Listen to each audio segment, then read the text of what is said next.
Hi everybody, it's Brittany. So in case you haven't guessed from the title of this video, or the big belly, I am currently pregnant. I am 36 weeks right now, so just a week away from full term. So this might be the last video for a little while. I used homeopathy throughout my pregnancy, and so I thought I'd share a little bit about what my experience was like.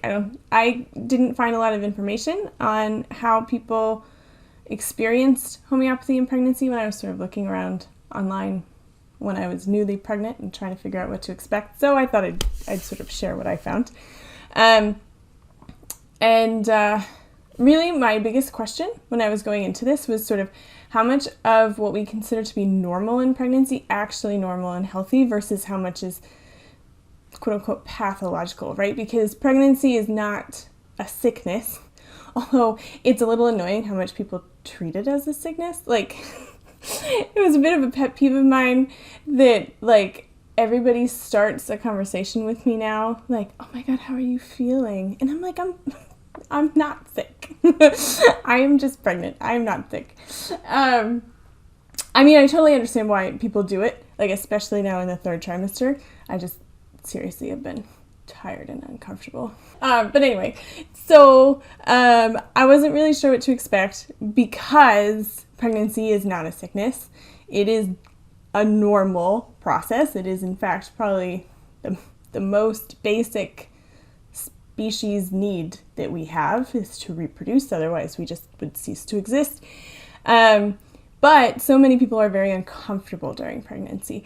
And how much of that is truly just what it's like to be pregnant versus sort of like with menstrual cramps, like it's not actually normal, or it should say it's not exactly healthy to be suffering during your menstrual cycle, even though it's quite common. So I wasn't sure how much of that would be true with pregnancy too, that many women sort of suffer through pregnancy, even though that is not normal and healthy.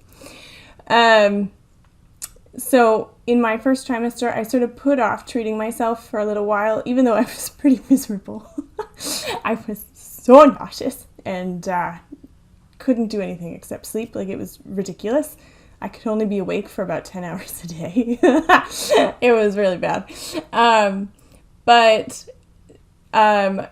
Because nausea is not just considered normal, but healthy. So like, women who are nauseous are much less likely to miscarry, so it's actually considered a sign of like a healthy pregnancy to have some nausea. So then I was like, I don't even know how much I consider this to be a symptom. But then I went for a run one day, and I was out like 3 miles away from the car with my dog, and it was like -15 because it was January, and I got so nauseous and I thought I was going to throw up on the trail, and I couldn't move. Like, I just like sat down and was like, I don't think I can move. and so it took a minute for it to pass, and I was able to go back and everything was fine. But it freaked me out enough that I was like, all right, maybe now I should try treating it. So I got to Nux Vomica pretty quickly because honestly every single system in my body had changed. So I had a lot of symptoms to work with. It was pretty easy to find a good remedy. So I was very lucky in that regard. And honestly, everything was gone in like a week. Like, I had no more nausea, the fatigue was gone. All of the other body systems really sort of normalized. And I just felt like myself. What was interesting going through the pregnancy, so then like my second trimester, I was still very good, but I still needed the Nux. And same with the third trimester, I've been pretty good, but I still need the Nux. But what has been interesting is actually I've had to increase my dose every couple weeks. Like, I just keep needing more, which I just find interesting from a philosophical level. Like, why would that necessarily be true? I don't know. I should say, like, even though I did very well in my second and third trimester, homeopathy is not the only thing I did. I saw a chiropractor quite regularly. I would get prenatal massages. I saw a pelvic floor physio for like prehab to like prep my body for what it's about to go through at the end of the pregnancy. And I'm forgetting something big. And I found a prenatal exercise program that was absolutely phenomenal. Like, it sort of prehabbed all kinds of common pregnancy complaints, and I actually do think like a couple of them I was able to reduce my symptoms by quite a bit by using this specific program, which is really lovely. And I got to keep exercising my whole pregnancy, which everyone always says is very important, but it's not super easy to do when, like, especially like at this point, like, it's like any exercise you look at, it's like I can't do 90% of that. Like, my body doesn't move that way anymore. I have like this beach ball that stops me. So it's great to have an exercise program that's actually really challenging, but I don't have to try and figure out how to modify every single friggin' move there is. I did find it particularly interesting, actually, that I have done so well in the third trimester, I would say, with the exception of the past, like, 2 weeks.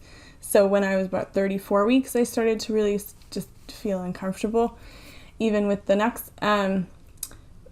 But I was surprised at how good I felt, actually, because so many women talk about how difficult the third trimester can be, and everyone always just says, oh, it's just because you're so big. Like, of course you're uncomfortable.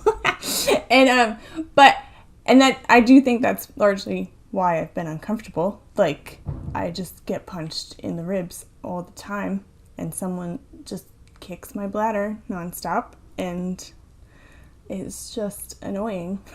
And I am so big that it is sometimes difficult to get off the couch, and it would just be nice to be able to, like, just stand up without having to, like, figure out the physics of it now.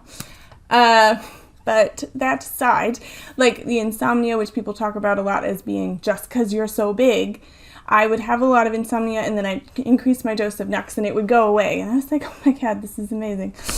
and like, I'd get really stiff and sore and stuff, and same thing, I just increased my dose of the Nux, and then that would go away too. And I was like, okay, excellent. So I think just in general, I've really been surprised, even as a homeopath, just how well it has worked through the whole pregnancy. Like, it's just really been phenomenal. And I really just think we do such a disservice to people who are pregnant by saying so much of this stuff is normal and healthy and just can't be avoided. Like, a lot of these more common aches and pains, they're not healthy. And it doesn't mean, I don't say that and mean that everyone has to run out and go get a homeopath or go get a chiropractor or whatever you want to get. If it's fine to live with it, that's fine. But I just think we need to adjust how we think of what a normal and healthy pregnancy looks like, because I don't think we're serving anybody by saying that, oh yeah, it's normal not to eat for 3 months in the first trimester because you're just that nauseous. That's not okay. Like, you don't have to suffer. Of course, I could have never found the right remedy, right? Like, I could have struggled to find the right remedy. And I actually do think that without it, because I've had so many symptoms and been so miserable without the remedy, that I think I could have had a really difficult pregnancy if I hadn't found the remedy pretty early on. So I feel very grateful that I did find something. Now, the other thing that people ask about all the time is what my plan is for labor and pregnancy, or in the labor and delivery. So I'm not planning on having a homeopath at my birth, which is something actually people ask me all the time, which is just interesting. It's not a question I anticipated.